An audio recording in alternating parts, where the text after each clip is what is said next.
You know you can't stay. I know we're talking about you, but you can't stay. Sorry. Sorry. No. Look at you looking at yourself in the mirror.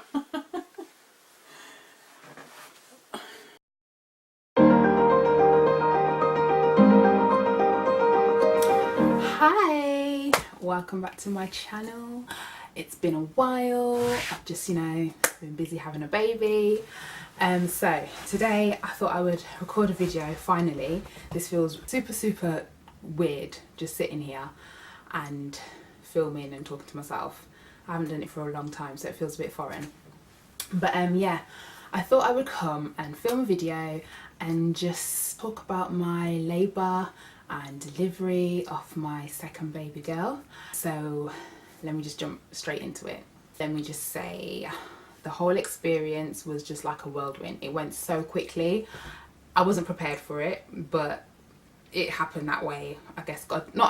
God knew what he was doing. So the day before I had her, I believe that I had her on a Thursday, so the day before, a Wednesday, I had an appointment at the midwife, and my husband came with me, and she checked me over and everything, and I said to her, okay, I think I'm losing or I've lost my mucus plug. Sorry if that's too much information, but that's what happens. So she checked me out and she was like, yeah, okay, everything seems to be fine, baby's head's engaged and you're telling me all the right things and whatnot. And I was like, I'm feeling pains but not anything crazy, but since I've been losing this mucus plug, the pains have been coming and going, but it's not like unbearable or anything. It's not even period worthy. It's just, your body just feels different. And Greg, my husband, he was with me, and before we left, he was like, yeah, I think she's gonna have the baby today or tomorrow. But it was just all, messing about kind of thing.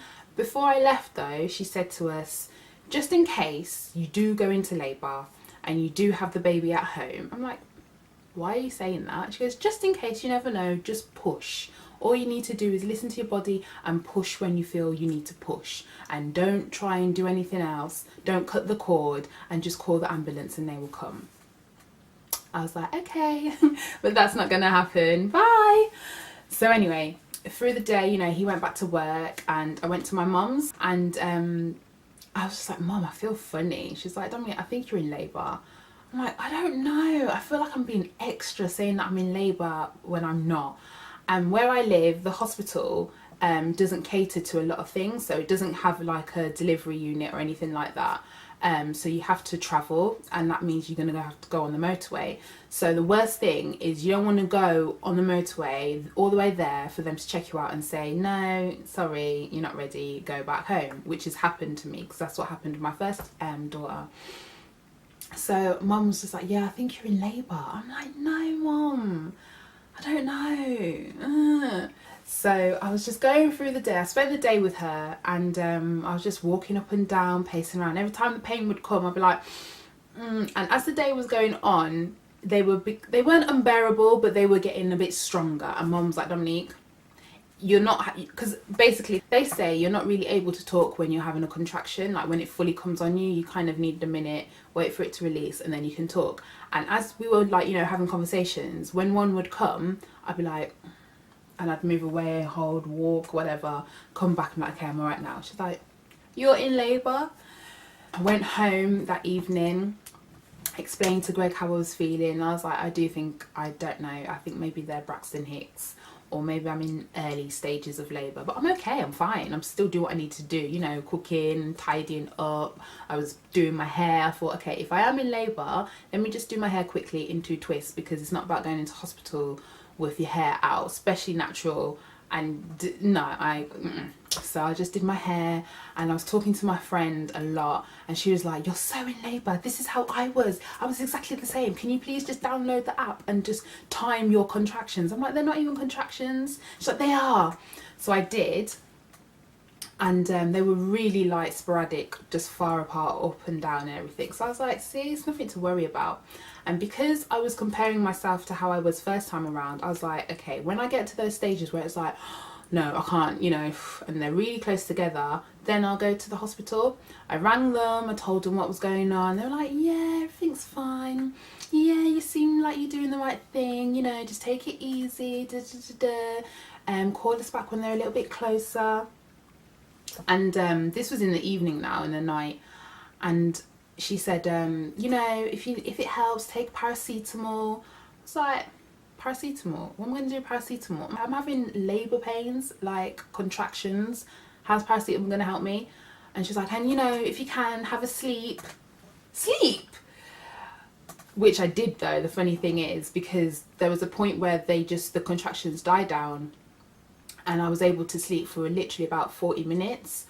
But then I woke up and I was like, yeah, no more sleeping, I can't, it's painful now. Greg was next to me in bed and he kept like dozing off and waking up and he's like, you okay? I'm like, yeah, I'm fine. Like, it hurts, but it's not unbearable. Like, I'm fine. It's not time to go to hospital or nothing. Anyway, it was like, what, after midnight, and he got up and he went and got himself something to eat. Because he hadn't really eaten, because it was just the timing was all over the place, so we didn't really eat dinner when we should eat dinner.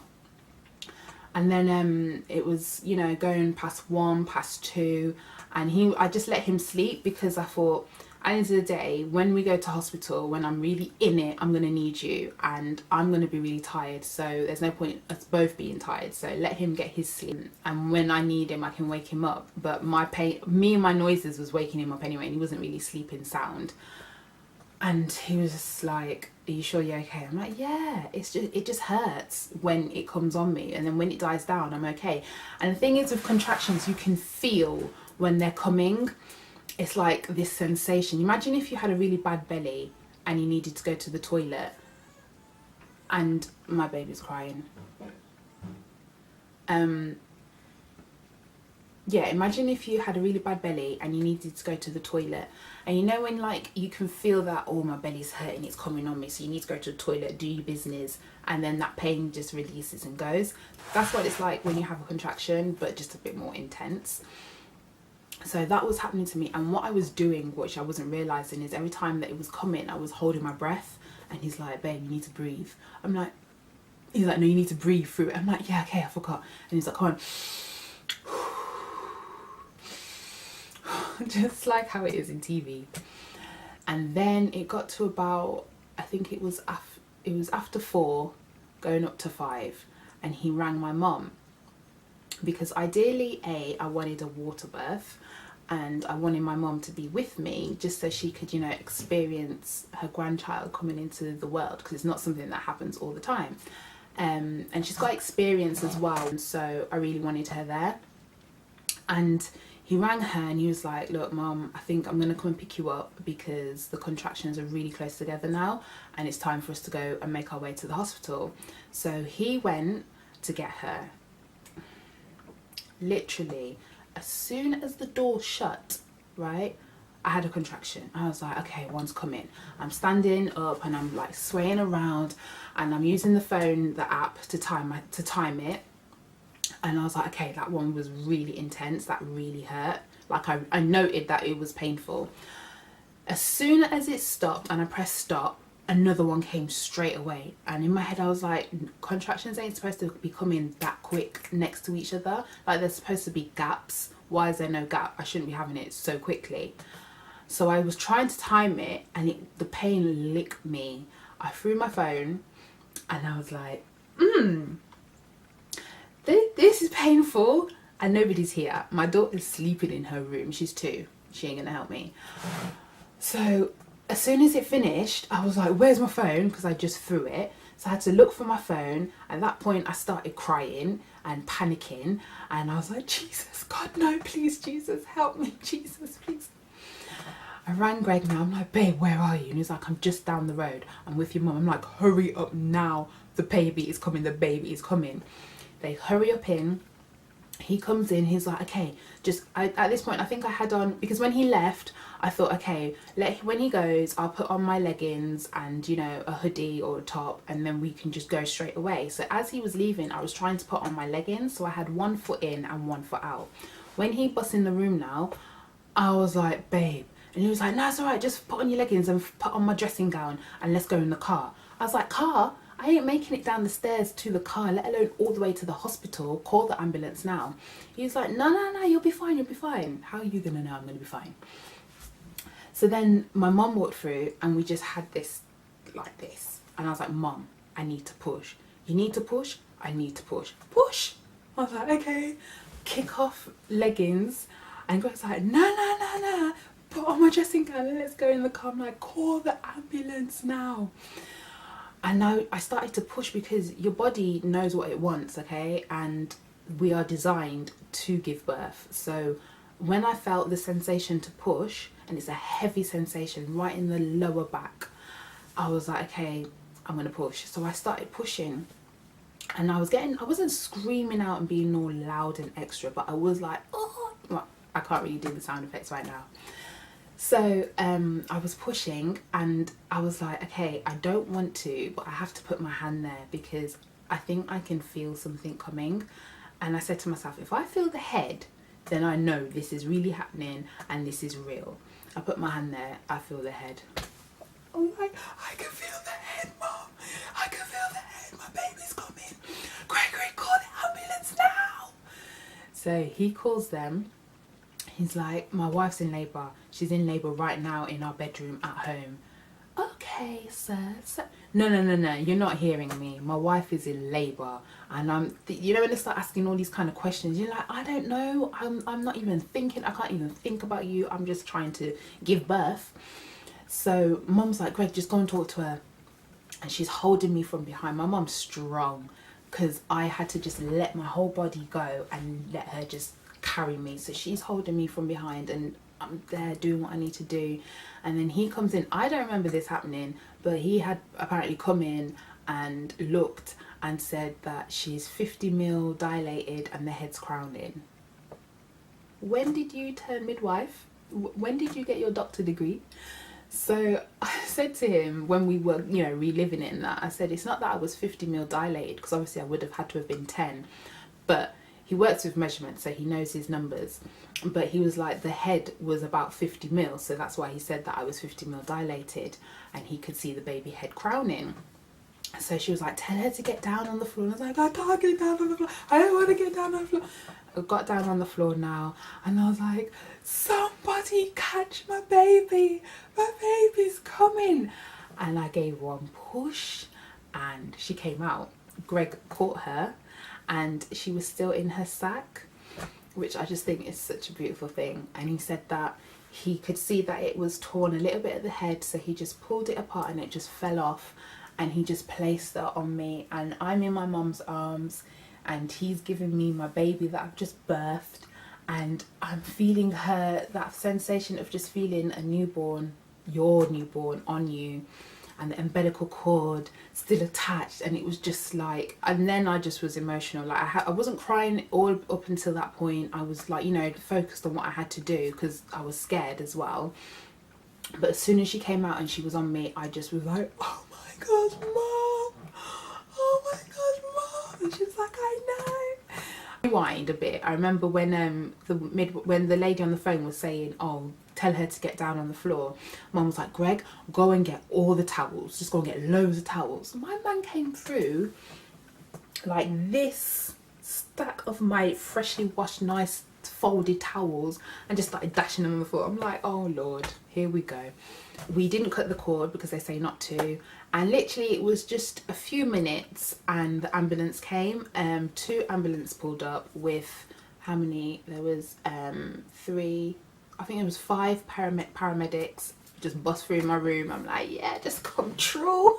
People I don't know. And they're like, oh, hello, Mom. Oh, hello, baby. Let me just take your baby. Cut the cord and checked her all over. I was just like, is she okay? Is she okay? I was so scared that she wasn't okay. But she came out crying, so I knew that her lungs were working and everything. And she was like, sucking her on her fingers.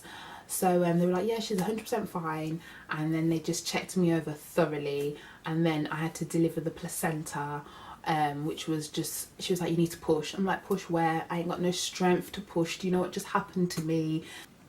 But anyway, we got to the hospital a while after, and then they left the cord really, really long. So when we got there, Greg was able to actually cut it properly. So that was really nice of him, because that he did that for our first daughter as well. And they checked me over and everything was fine. I did tear and I had to have stitches, which wasn't pleasant at all. But you know, it's just one of them things. And then, you know, a couple of hours there until they discharged me. I was discharged same day, and then we got to bring her home. It was just the most surreal experience ever. And the reason why I hung off for so long to go to the hospital was because I kept comparing the pains to what they were first time around. I remember, it's like you forget during all the time after having a baby, you forget about the pain. It goes, it's not even in your head anymore. But when you're reliving it again, you remember that pain and how painful it is. So I was comparing the pains to before, and I was like, I'm nowhere near how I was before. Like I'm fine, I'm good, I'm chilling. Like in between the contractions, I was just like, you know, this is hair. But it just escalated so quickly, and that I wasn't prepared for, and that's what scared me. So in all, I can say if I do get pregnant again and I have a number 3 baby, I am not waiting. I'm going to the hospital. I'm just going to stay there. I'm going to be a nuisance, because as nice as an experience as it was, you know, having Greg take her out of me and my mum there so she was able to witness it like I wanted, just not having a professional there just in case of anything, that is a bit scary. And I think if you plan to have a home delivery, because you've planned it, you know, you've got certain things in order, whereas we didn't have anything in order because that's not what we were going for. But all I do know is I have to hold up my hands and say God is good, because if it wasn't for his grace and his mercy, then, you know, it could have been a whole different story. But this was the plan he had for me, and this was the plan he had for my little baby girl, and he made sure that everything was fine, everything was okay. So yeah, that wrapped up real quick was my labour and delivery. I hope you enjoyed, and I will be back real soon. Thank you for watching. If you haven't already, like it, subscribe, take care, bye.